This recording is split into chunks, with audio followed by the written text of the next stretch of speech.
Call this meeting of the Brownsville Public Utility Board to order. Today is November 14th, and thank you for being here with us. I'll ask everybody to please stand for the Pledge of Allegiance.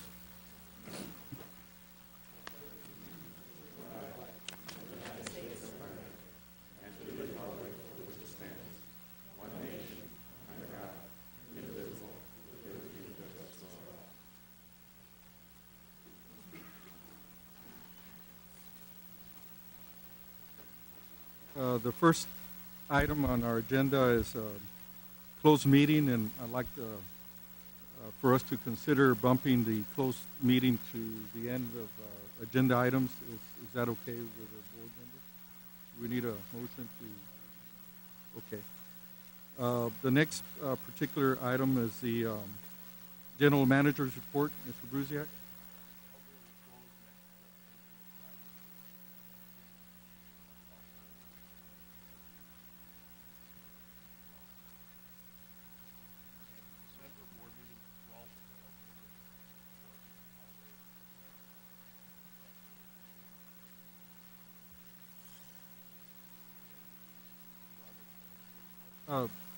I just want to comment on we had a veterans breakfast and also a safety luncheon that was held here several days ago or last week, and it went very well. And I want to commend the staff for a job well done and recognizing the veterans and also our safety record. So just want to commend the staff for good work that they've done.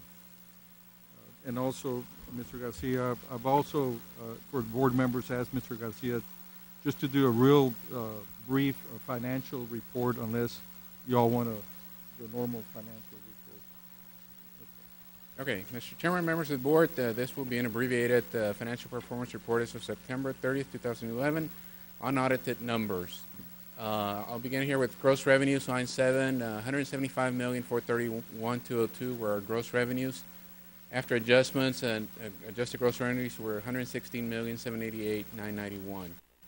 After requirements, we did have a balance available surplus at $32,439,000, $7.4 million as a cash transfer to the city, $25 million for internal uses. Of the $25 million, we did go up from a initial $7.3 million in CIP funding to $14,586,192. So we did have some opportunities during the year to increase our CIP funding. $2.5 million has been sent to the city on its economic civilization assistance for the year, and we do at this point have a preliminary surplus balance of $7.9 million, which is subject to auditing review and any adjustments for any accruals for GAAP, et cetera, et cetera. So I'll be showing you the final numbers here in a couple of months, a few months. Compared to budget, the gross revenues, adjusted gross revenues were about $14 million above budget, and almost in line with last year's 2010 numbers. Fuel and energy costs were about $12 million under budget, and O&M costs were about $6.5 million under budget. On the sales, during the entire course of the year, pretty much the red line exceeded 2010 sales for electric, and the 5-year average came in at $30,314,000 over the 2010 level, or 2.4%. On the water sales, here again, the red line consistently over 2010 levels, exceeded 2010 by $95,458,000 gallons, or 17%. Same thing with wastewater, exceeded 2010 levels by about 14% as well. This graph illustrates the BPUB standard residential 1,000 kWh user to other local utilities here at 92.61 for PUB for September, and our 93.11 rolling 12-month average, pretty much under most of the other local utilities. The most competitive ones here are Amigo and StarTex. So we continue to be very competitive in the area. Compared to other municipal utilities, we pretty much along the same monthly bill for the same user, 1,000 kWh. That concludes my presentation. Any questions from the board? Thank you, Mr. Garcia. Yeah, I have a question, Chairman, if I may. Yes. Energy for the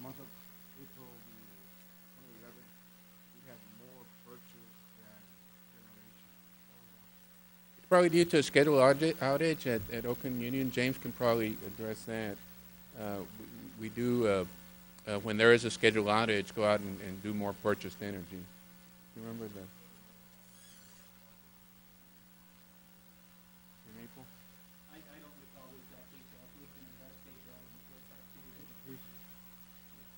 But there are months where there's opportunities either to go out in the market or if there's a schedule outage. Okay. Thank you, Mr. Garcia.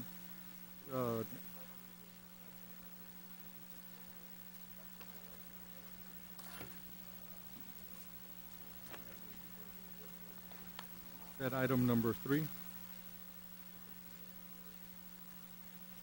Oh, okay.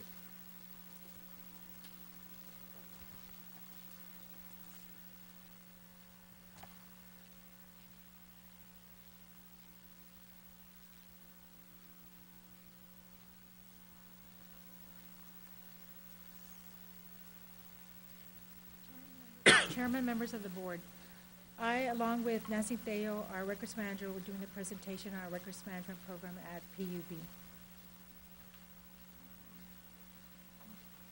I'd like to start off with an overview of our records management. And the functions on records management at PUB includes open records and records management itself, and our history of our records management program. In 1991, the Texas Local Government Act required that local governments establish a records management program on or before January 1st, 1991. Between 1999 and 2000, PUB conducted a records inventory, and we also established our records retention schedules. And in 2002, we hired a records management coordinator, and then we did have a records management policy approved by the board at that time.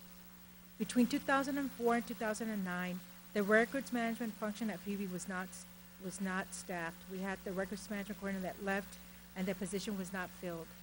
The program became inactive, and it actually was limited to open records processing and files or document disposition and storage. In 2010, we hired our records manager, which is Nancy Theo. At that time, we also designated Nancy as our records management officer as required by the state. And she also is our Officer of Public Information with the Texas Attorney General's Office. In 2011, Nancy started working on the Essentials of Records and Information Management Certificate. And Nancy will now be going over our open records.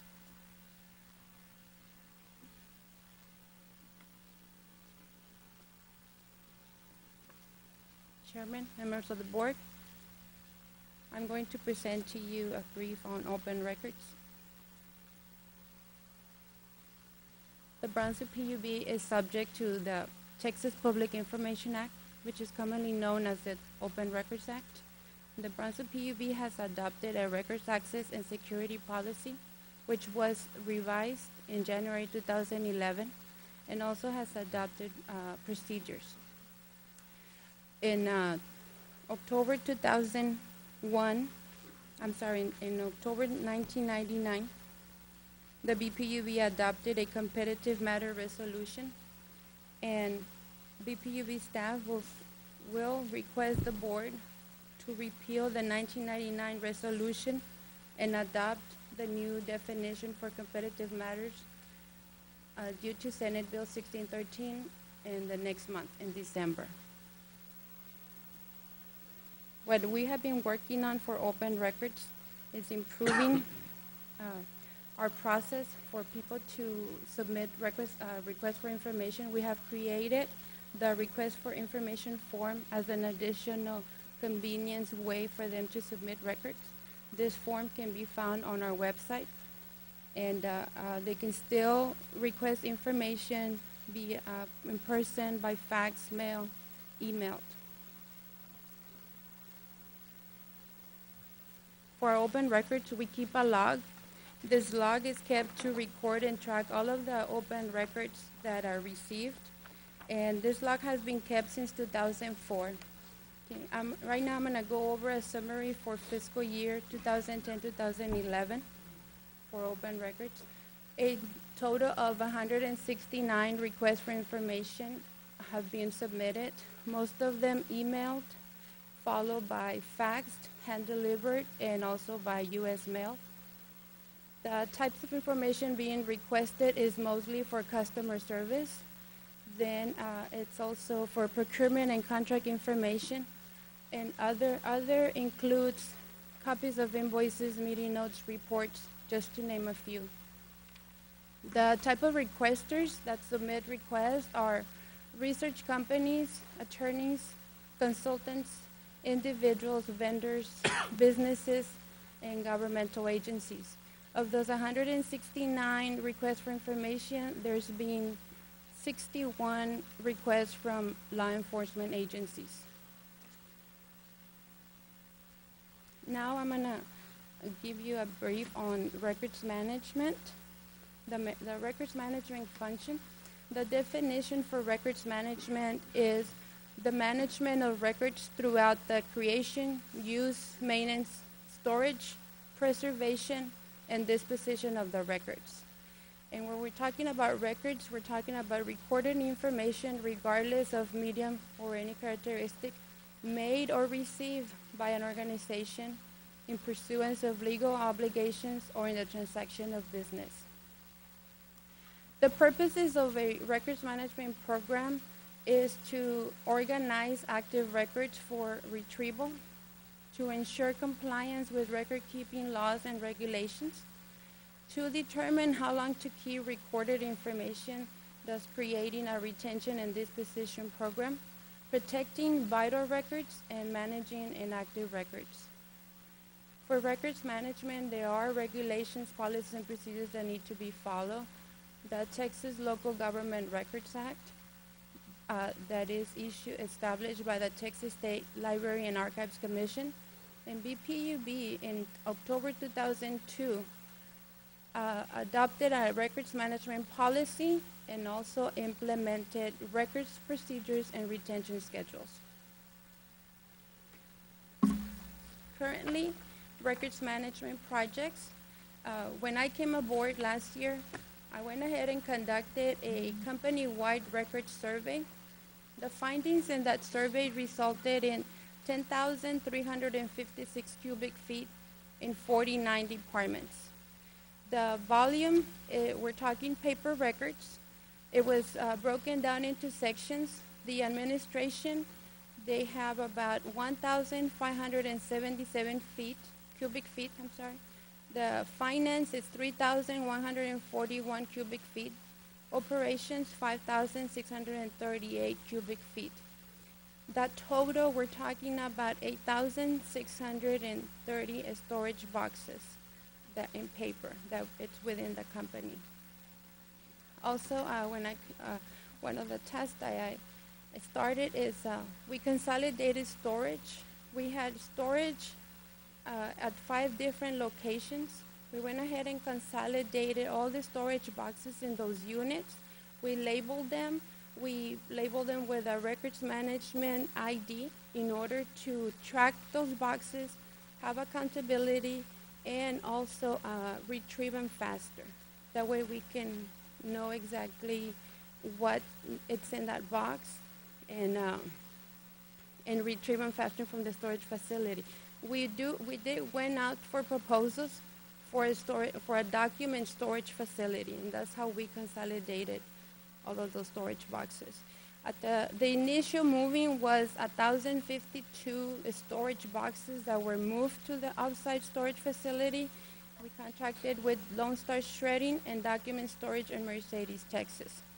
Those 1,052 storage boxes were indexed. The reason for that is because we want to make sure that the records that we have are matching with what they are finding, and that we know exactly what's inside those boxes. Those are very old records, and we need to make sure that we know what's in there before we get them ready for to be stored, or before we destroy them. Those boxes are prepared for disposition. There's about 500 boxes ready for destruction, and we plan on doing our annual disposition in January 2012, and then from there on do a yearly disposition. Ms. Teo, can we summarize? Yes. Okay, those are just a few of the departments that have processed records. And the processing of the storage boxes, it's continue and active. And we have processed or relocated so far 2,142 boxes. The next step, Lucy's gonna go ahead and go over it really quick. The next step that we need to work on is our records inventory, and the records inventory is very important because that forms the foundation for our records management program. And we need to make sure that all our records are labeled based on the State of Texas record series, and these are some of the record series that we will be using at PUB.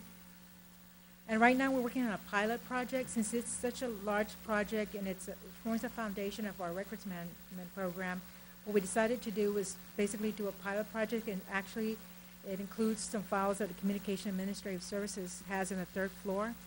And we put some schedules and completion dates based on some standards on the volume files and some inventorying standards. Basically, there's an amount of files that can be inventoried per hour, and we have the number of staff working so many hours. Basically, we're recording our progress in timesheets and status reports, and we have goals that the staff is required to meet every time they go in and work on this project.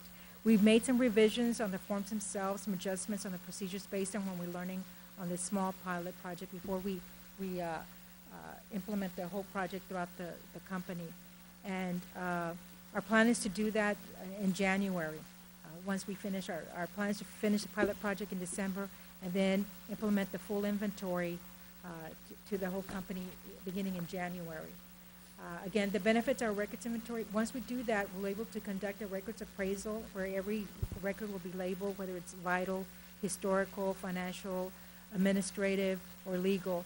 Then we need to revise our PUB records retention schedules. We did implement some record schedules in the early 2000s, but there were schedules that were made up by the consultant at that time. We need to convert them over to what the state is using now. Right now, we're having to go from what we have, then convert them to what the state uses. We're going to go straight to what the state uses. And then with that, we can actually implement a records management plan at PUB that includes records retention and disposition, vital records program, a uniform filing system, paperless program, and records disaster planning. Okay, any questions? Yes, I have a couple questions. Mm-hmm. Are we in compliance right now with the regulations that in the record keeping and what the? We're in compliance as we've submitted the required retention schedules to the state. The thing is, we're not updated to what the state requires.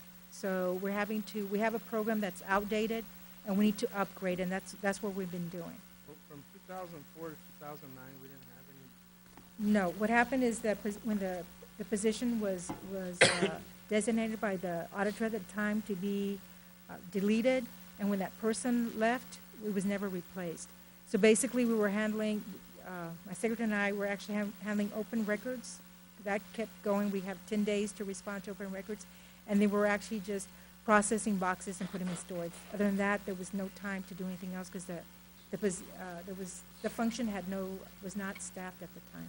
At that time, we're not in compliance with what we're supposed to be doing. Basically, like I said, all we were doing was storing, taking what records we could, and storing them. So right now, you just send in the record, or they ask you to be in compliance. Right. What we're doing right now, even when we destroy documents, there's a process we need to follow with the state, telling them what records need to be followed. So we do follow that. But from 2004 2009, there was no records we destroyed or anything. We were just storing and storing and storing. And in order, before we destroy them, we want to make sure what's in the boxes, because we had an incident where a box was scheduled to be destroyed, labeled to be destroyed. It turns out there were documents in there that needed to be kept for some time. Excuse me, So- could you all turn off the lights? Oh. So that's why we had Nancy do the indexing, so we want to know what's in the box before we destroy them. I just want to say that based on the presentation and everything that you all have gone over, You all need to be commended on such a good job on putting everything together to be in compliance with the open records law and everything having to do with maintaining the records of PUD. So it looks like you all got a real good handle. Ms. Deo, Ms. Hernandez, thank you for the presentation. And if there's any other questions. No, just as long as we get into compliance and Right. start doing what is necessary, because for 5 years we were not doing anything. We are That's my concern. we are required by the state to have a records management manager, and we didn't have anyone designated for all those years. And in that case, we're not in compliance.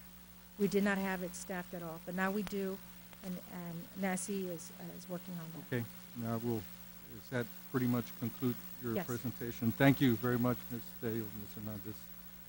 We'll move on to the next item, presentation of our certificate of appreciation by Commissioner M. Zamora and David Mendez, booked on live. Mr. Nakama.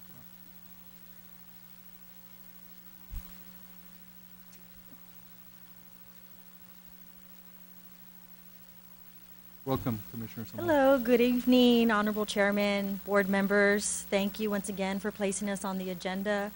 We're here today to specifically extend a heartfelt thank you for your continued support for community events within the city of Brownsville. It was about 2 years ago that the city of Brownsville partnered with a local organization to put on an event known as Kidfish. It was an all-free event, as many of you are very aware of. We had many community partners, and one of our largest partners to put on this event was, of course, the Brownsville Public Utilities Board. And we're here to thank you, to let you know that this year was probably the most fun event that we have ever had, that we'll probably put on for the whole year. And it included children participating at a local resaca where they fished and took part in a Guinness Book of World Records championship where more than 2,200 children were fishing at one time. Well, that's 2,200 who registered. Now, that doesn't include the parents who participated in the event, the other children who showed up later. So altogether, we estimate about 5,000 people at a local resaca that participated in this all-free event, and we're here to thank you. This would not have been possible without your support, and we hope to have your continued support in the future. And with me today, I have David Mendez, who has been there since the inception of this event 2 years ago, and a member of Las Huellas. And then we have a member of Hooked for Life, which is a new organization that David will be talking about. But I'm going to go ahead and pass the mic on to David Mendez, who will do the formal presentation. Thank you, Commissioner. Good afternoon, Mr. Chairman, members of the board, Mayor. I want to thank you for your support for this free event that we had this year. It was been free for the last couple of years. We really appreciate your efforts on this event. Just to go back a little bit of history on this event, the 2 years that we've had this event, Las Huellas has been hosting this event. This year got to be big. It was a big event, and so it takes a year to put this event together and to raise funds for this event. Next year's event is going to cost $80,000 to put together. So with that being said, we formed a new board called Hook for Life Kids Gone Fishing. As Melissa stated, partners and sponsors are very important to this event. This year, Las Huellas, City of Brownsville, Brownsville PUB, we had Sombrero Festival, we had the Brownsville Police Department all pulled together for this event, and we're hoping for the same sponsorships and partnerships next year. Next year's event will be held at the Brownsville Event Center on May 26th. Next year we plan to give away 2,500 rod and reels. We plan to stock the resaca with 5,000 pounds of catfish.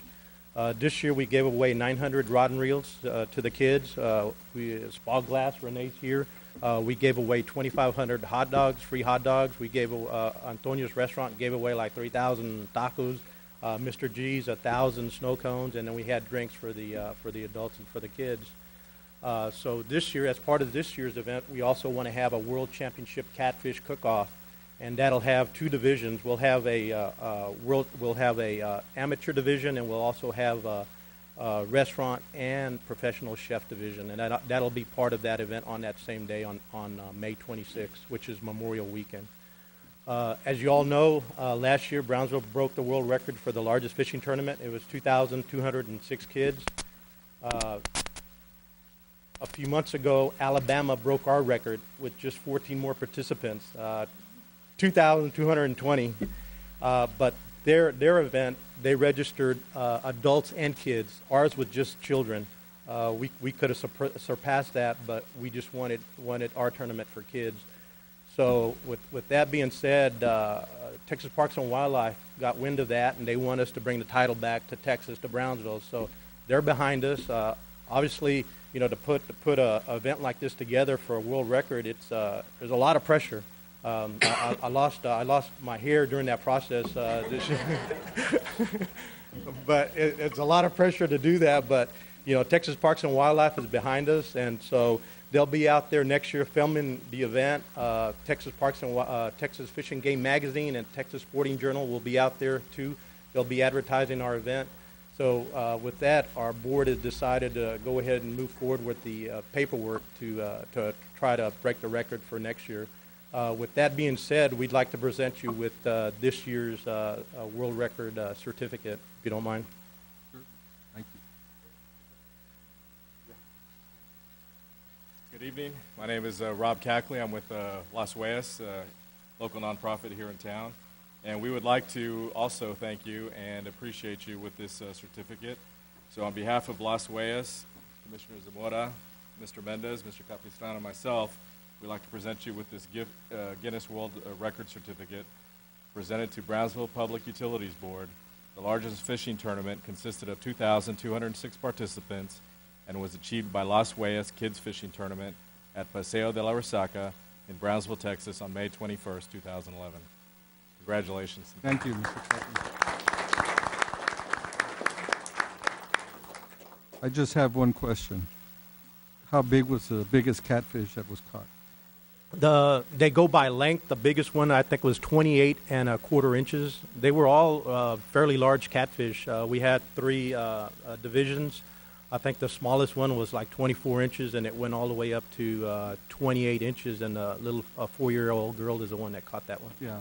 Next year, please stock it with huge catfish. They'll be like bigger than the pounders. kids. So there's yeah. Thank you. Yeah, Commissioner Zamora is going to be passing out some T-shirts. We had our first fundraiser this year, a couple of months ago, and so these are some T-shirts that we had left from our fishing tournament.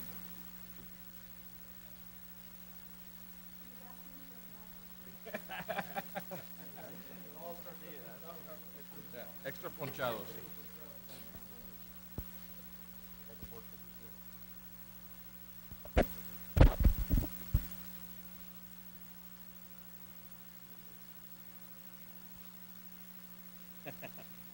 Thank you all. Thank you.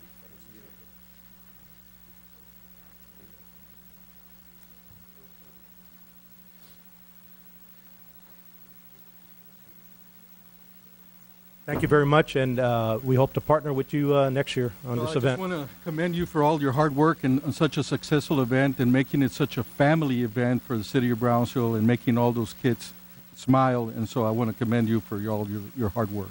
Keep up the good job. Appreciate it. All right. Good night.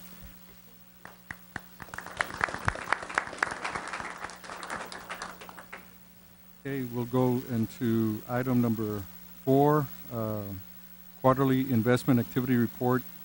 Mr. Garcia.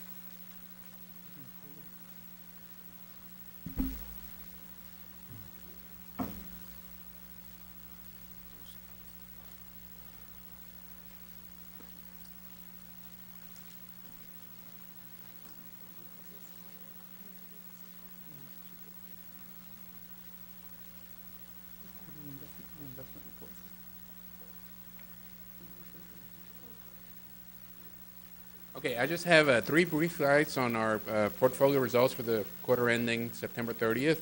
We are required to present to the board at least quarterly the results of our portfolio management. On this one slide, you can see that of the $153,718,211, we had an average yield of 35 basis points. Quite a bit of investments here yielding very little. Our portfolio makeup is are all within the limits as recorded in the policy itself. Investment pools, money markets, 46%, CDs, 1%, bank deposits, 28%, and agencies at 25%. Overall, we do compare ourselves to the S&P rated government investment pool. On the blue line here, the red line is PUB's investment portfolio results here, slightly above the S&P. And that concludes my report. There's no risk in that pool, so that's what happens on that type of rate of return. So, but I know that you all do a very good job in managing all the money for PUB and keep up the good job. Thank you. Item number 5, consideration approval in a selection of a firm for professional engineering services for the filter system rehab project at water treatment plants number 1, number 2. Mrs. Gomez. Mr. Chairman, members of the board, PUB's water plant number 1 and number 2 use filtration system to remove material from the water in the process of providing treatment for drinking water. Major rehabilitation of the water plant's filtration system is required. On September 21st, PUB received 5 statement of qualifications for professional engineering services for this particular project.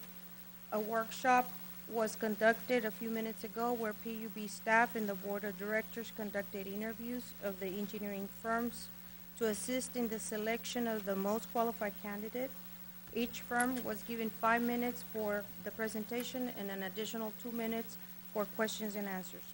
The 5 engineering firms were URS Corporation, Friesen Nichols, Black & Veatch, AECOM, and NRS Consulting Engineers. A recommendation is to be made for contract negotiations based on best overall presentation and qualifications. PUB staff requests board of directors to select an engineering firm for the filter system rehabilitation project at water treatment plant number 1 and 2, and to authorize the general manager to negotiate a design contract with selected firm. Thank you, Ms. Gomez. And I just also want to thank all the engineering firms here tonight with the presentations, and there were very good presentations from all of them. This is an action item, so I'll entertain a motion. Mr. Vasquez?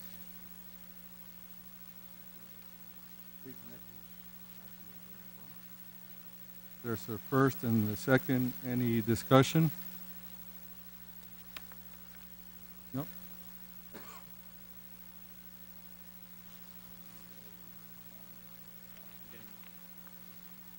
Love the opportunity to ask for how to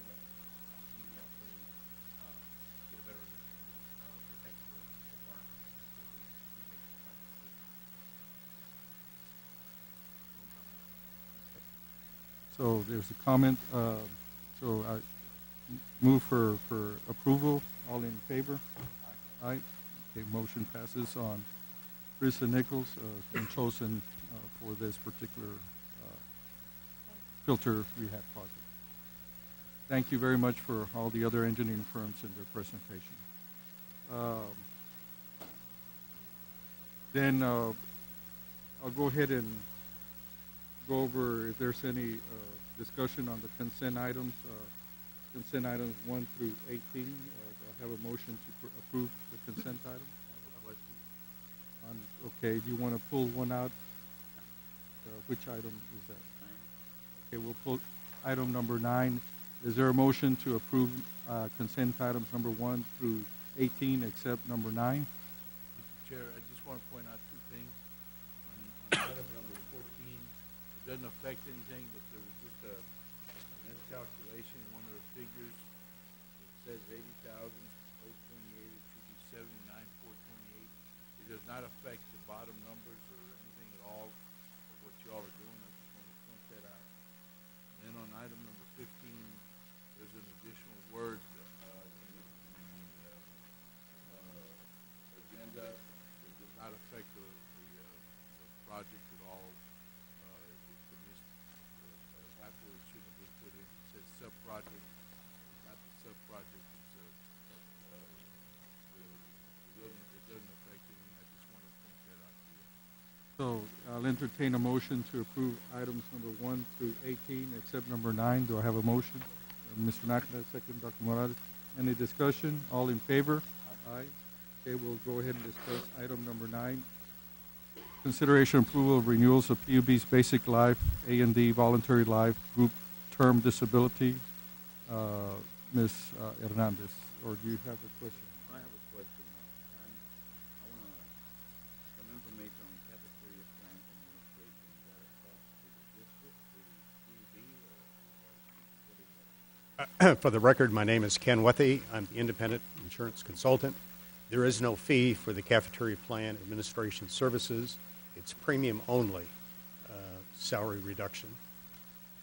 I noticed here that the amount of the PUB is from the 67,590. That is for the basic life insurance, which is 1 times the employee's annual salary, and it is the long-term disability insurance, which is 60% of the employee's salary after a 6-month elimination period, waiting period. The full cost is paid by Brownsville Public Utilities Board. We're paying that to the employee. Yes, that is correct. And it's an excellent program. Okay, do I have a motion? Mr. Second, all in favor? Aye, motion passes. Okay. Now we'll go into, now I need a motion to go into executive session. Section 551. Yes, do I have motion? Motion. Mr. Nakana, second by Mr. Garcia. All in favor? Aye. Aye. We'll be in executive session. Thank you. Okay, we're ready? Okay. Item for action is consideration and possible action on items discussed in closed meeting. And it was With regard to item number 2, Mr. Chair, we need a motion to authorize the general manager to enter into negotiations to purchase real estate for use pursuant to the amounts discussed in executive session. okay. But in open session when we reach an agreement. Okay, so there's a motion by Mr. Nojosa, second by Mr. Nakira. Any discussion? All in favor? Aye. Okay. That's it? I don't know if you all did anything else. No, that's it. Okay, then I'll entertain a motion to adjourn. Second? Oh, is there a public comment? Okay. Second? Okay, all in favor?